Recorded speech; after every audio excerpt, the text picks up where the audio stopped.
രാഷ്ട്രീയമായ നിലപാടുകളിൽ ഞാൻ പാർട്ടി മാറുന്ന ആളല്ല. അതിലൊരു പ്രധാന കാരണമുണ്ട്. ഞാൻ ഇതുവരെ ഒരു പാർട്ടിയിലും ഉണ്ടായിട്ടില്ല, ഇനി പാർട്ടികളിലൊന്നും ചേരാൻ ഉദ്ദേശിക്കുന്നുമില്ല. അത് ഞാൻ വളരെ വ്യക്തമാക്കിക്കൊള്ളട്ടെ. ഇതുവരെ ഒരു പാർട്ടിയിലും വോട്ട് ചെയ്യാറുണ്ട്. അത് പല കാര്യങ്ങളൊക്കെ നോക്കിയിട്ടാണ് വോട്ട് ചെയ്യുക. അപ്പോൾ അതുകൊണ്ട് എൻ്റെ രാഷ്ട്രീയം എന്ന് പറയുന്നത് ഒരു കക്ഷി രാഷ്ട്രീയമല്ല. നേരെ മറിച്ച് നാം എല്ലാം മനുഷ്യരായ നാമെല്ലാം പങ്കുവെക്കുന്ന ചില സ്വപ്നങ്ങളുണ്ട്. ഈ ജാതി വ്യത്യാസങ്ങളില്ലാത്ത മതങ്ങളുടെ പേരിൽ ആളുകൾ അങ്ങോട്ടും ഇങ്ങോട്ടും വെറുക്കാത്ത, ദേശത്തിന് അതിർത്തികളില്ലാത്ത, എല്ലാ മനുഷ്യർക്കും മനുഷ്യരെന്ന നിലയിൽ അന്തസ്സോടെ ജീവിക്കാൻ കഴിയുന്ന ഒരു ലോകത്തെക്കുറിച്ചുള്ള സ്വപ്നം. എല്ലാ തരത്തിലുള്ള വ്യത്യാസങ്ങൾ ഇല്ലാതാക്കുന്നതല്ല, വ്യത്യാസങ്ങൾ വിദ്വേഷത്തിന് കാരണമാകാത്ത ഒരു ലോകത്തെക്കുറിച്ചുള്ള സ്വപ്നം.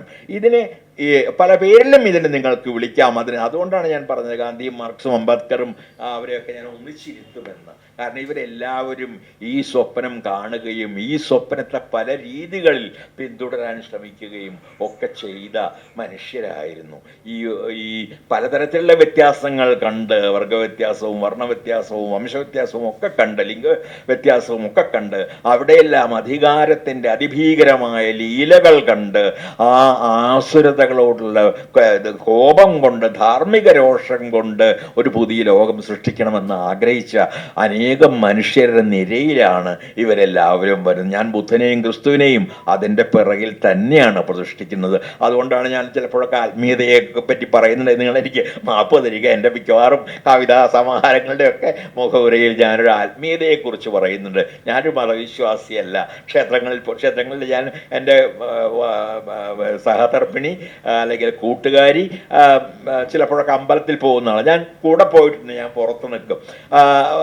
അതിലൊന്നും ഒരു തരത്തിലുള്ള അസഹിഷ്ണുതയും എനിക്കൊരു കാലത്തും ഉണ്ടായിട്ടില്ല. പക്ഷെ എനിക്ക് അങ്ങനെയുള്ളൊരു ആത്മീയതയിൽ എനിക്ക് വിശ്വസിക്കാൻ കഴിഞ്ഞിട്ടില്ല. അത് മാത്രമല്ല, അതാണ് ആത്യന്തികമായി വെറുപ്പിലേക്ക് നയിക്കുന്നത്.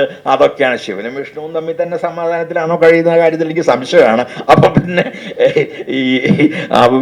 രണ്ട് മതങ്ങൾ തമ്മിൽ ആലോചിക്കാൻ തന്നെ വലിയ ബുദ്ധിമുട്ടാണ്.